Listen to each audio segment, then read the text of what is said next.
Welcome back. Stable for the indices. The Nifty is just about flat. We have the Sensex, which is also just about trending with a 0.13% cut. So it is largely a day right now. At least the frontline indices are consolidating as we speak. And we have the Bank Nifty, which is underperforming. Nonetheless, let's talk a little more about the markets. We have Somnath Mukherjee, who's the CIO and the Senior Managing Partner at ASK Private Wealth, joining in. Mr. Mukherjee, hi, welcome to the show. Well, let's start with the entire banking NBFC space and, the fear that maybe tightening on unsecured lending is now probably going to weigh in terms of the financials, the loan growth when it comes to the entire financial space. What is your view on it, and what are you telling your clients this morning? At the margin, actually, it is good for banking stability. RBI is being ahead of the curve on this, not dropping the ball. We've seen pretty breathless growth in the personal loans space over the last couple of years, in fact, 8 or 9 quarters now.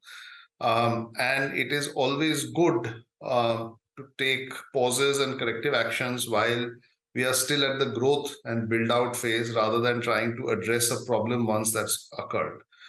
So from a stability perspective, it's great, and it is good for the banking system as a whole. Individual banks and individual lenders, including some of the larger NBFCs, will have to work out their own strategies in line with this. Some of them will need to raise incremental capital sooner than they would have expected. A couple of them have actually fortuitously already raised capital in the last 2 to 3 quarters, so they should be fine. But some of them may need to hasten their capital raising plans.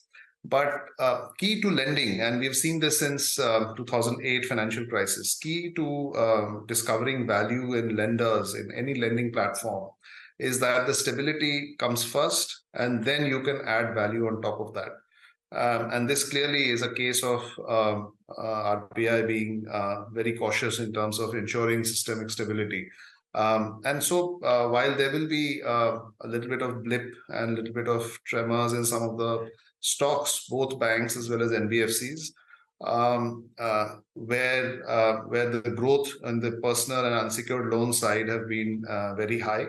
But by and large, over the next 2 to 3 years, I think this would have been a good start as far as staying ahead of the curve regulatorily is concerned. All right. So would you then, say that a lot of the money which would have otherwise looked at NBFCs as an investment option, but who want financial exposure or exposure to the financials, are backing names like asset management companies? We're seeing a decent move come by in a lot of these AMC stocks. You have UTI AMC, HDFC AMC, HDFC AMC, in fact, is at the high point of trade as we speak. And a lot of these insurance companies as well. So, I mean, there are more avenues to play the financialization theme than just NBFCs and banks. Do you think these could be beneficiaries of that?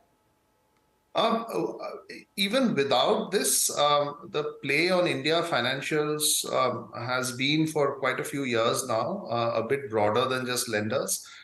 Insurance companies, asset management companies, and wealth management companies all together have also got a significant amount of play in the markets, in the listed market space today.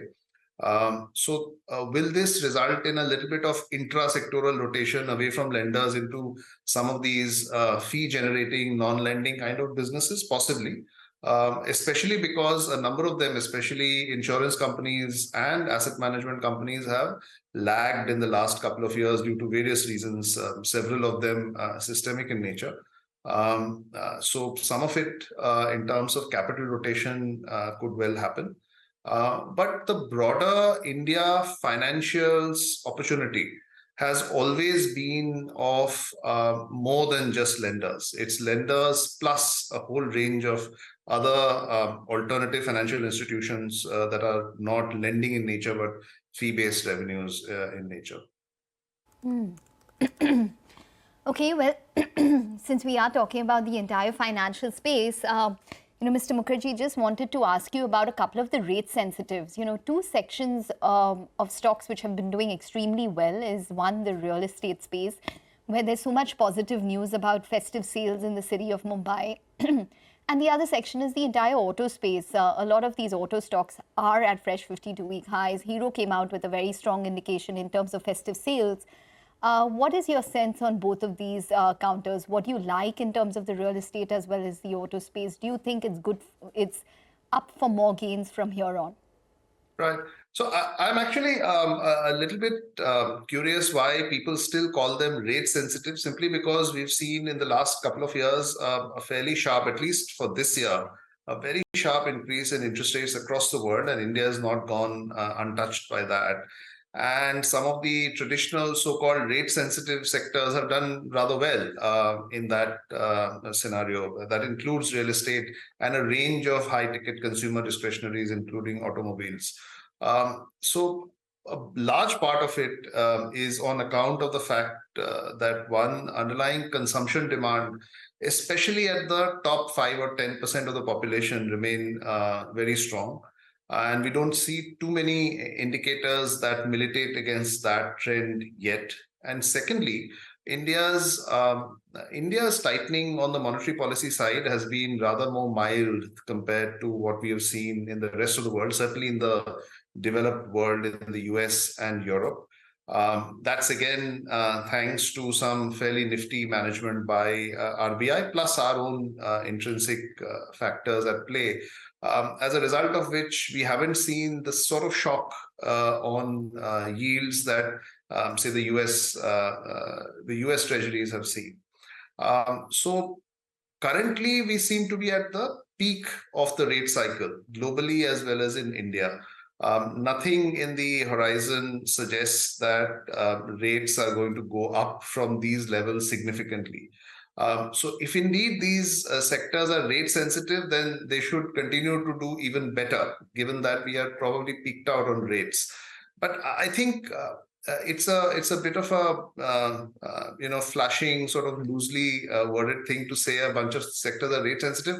A more fundamental factor driving interest, demand, and hence stock prices in these sectors is underlying confidence and consumption trends. And those two remain extremely strong, especially, as I said, in the top 5 or 10% of the consuming population, where demand is across the board very strong, which includes automobiles, which include high-end real estate, and a range of other discretionaries. All right, Somnath, thanks a lot for joining in and giving us your views on a whole host of sectors.